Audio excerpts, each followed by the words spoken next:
ভক্তগণ, আপনি কি জানেন আমাদের জীবনে চরম অর্থকষ্ট কেন নেমে আসে? আমরা প্রচুর অর্থ সমাগম করেও সেই অর্থকে ধরে রাখতে পারি না। এর কারণ কি জানেন? তাহলে শুনুন সেই পরমা একাদশীর মাহাত্ম্য। দয়া করে ভক্তগণ, করজোড়ে অনুরোধ করছি, এটি স্কিপ করে যাবেন না। এটি শুনলে সকলের জীবনের অর্থকষ্টের পরিবর্তন ঘটবেই। ভক্তগণ, তাহলে শ্রবণ করুন পরমা একাদশীর ব্রত মাহাত্ম্য কথা। কাম্পিল্য নগরে সুমেধা নামে এক ব্রাহ্মণ বাস করতেন। তিনি ছিলেন সদাচারী, তার স্ত্রী ছিলেন পবিত্রা, তিনি ছিলেন অত্যন্ত বুদ্ধিমতী এবং পতিব্রতা। তাদের জীবনে ছিল চরম অর্থকষ্ট। একদিন তাদের জীবনে ছিল প্রচুর ধন দৌলত, কিন্তু কর্মের প্রতিফলে তাদের সেই সমস্ত ধন সম্পদ হারিয়ে যেতে বসে। তারা ভিক্ষান্ন করে দিন যাপন করতে শুরু করলেন, কিন্তু তাদের জীবন এমন এক পর্যায়ে পৌঁছালো তারা ভিক্ষান্ন পর্যন্ত পেলেন না।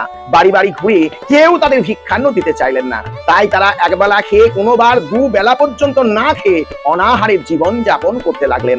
এই অসহ্য কষ্ট সহ্য করতে না পেরে একদিন ব্রাহ্মণ তার স্ত্রীকে বললেন, তুমি কিছুদিন এখানে অবস্থান করো, আমি অন্য নগরে গিয়ে ভিক্ষান্ন করে নিয়ে আসি। কিন্তু তার স্ত্রী বললেন, দেখো স্বামী, আমাদের যে অর্থ কষ্ট এটা পূর্ব জন্মের প্রতিফল। তুমি যেখানেই যাও না কেন একই অবস্থাই হবে। তাই পূর্ব জন্মের কৃতকর্মের জন্য আমাদের আর্থিক এইরূপ দুরবস্থা হচ্ছে। তোমাকে কোথাও যেতে হবে না। তুমি যদি আমাকে ছেড়ে যাও সকলেই আমাকে পতিহীনা বলে অভাগা বলবে, আর আমি কার সেবা করব?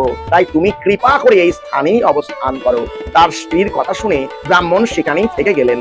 এই দম্পতির অবস্থা, বিশেষ করে অর্থনৈতিক অবস্থা যখন চরম পর্যায়ে পৌঁছালো, তখন তাদের বাড়িতে এক মুনি এলেন। তাদের যেটুকু সামর্থ্য আছে তাই দিয়ে সেই মুনির সেবা দিলেন। মুনিবর অত্যন্ত সন্তুষ্ট হলেন এবং কিছুক্ষণ অবস্থান করলেন। তখন সেই দম্পতি জিজ্ঞাসা করলেন যে আমাদের এই যে আর্থিক অবস্থা, এর জন্য কে দায়ী? আমাদের কি ভাগ্য এতই খারাপ মুনিবর? কৃপা করে একটু বলবেন। তখন মুনিবর বলল, তোমরা উত্তম প্রশ্ন করেছো। এটা পুরুষোত্তম মাস বা মলমাস চলছে। এই মাসে সামনেই আসছে পরমা একাদশী। তোমরা স্বামী স্ত্রী দুইজনে একসাথে এই পরমা একাদশীর ব্রত পালন করো। দেখবে ভগবান শ্রীকৃষ্ণের আশীর্বাদে তোমাদের সমস্ত অর্থ কষ্ট কেটে যাবে এবং কারো সাহায্য ছাড়াই তোমরা আবার ধনবান হয়ে উঠবে। তোমাদের কোনরূপ আর্থিক কষ্ট থাকবে না। তখন সেই দম্পতি মুনিবরের কথা মতো যখন এলো পরমা একাদশী, সেই একাদশী ব্রত পালন করলো। এই একাদশী ব্রত পালন করার পর সেই দম্পতির অর্থ কষ্ট কেটে গেল এবং তারা আবার পূর্বের ন্যায় ধনবান হয়ে গেল। তাই ভক্তগণ, আমাদের পূর্ব জন্মের কৃতকর্মের জন্য এই জন্মে অর্থ কষ্ট চরম পর্যায়ে পৌঁছায়।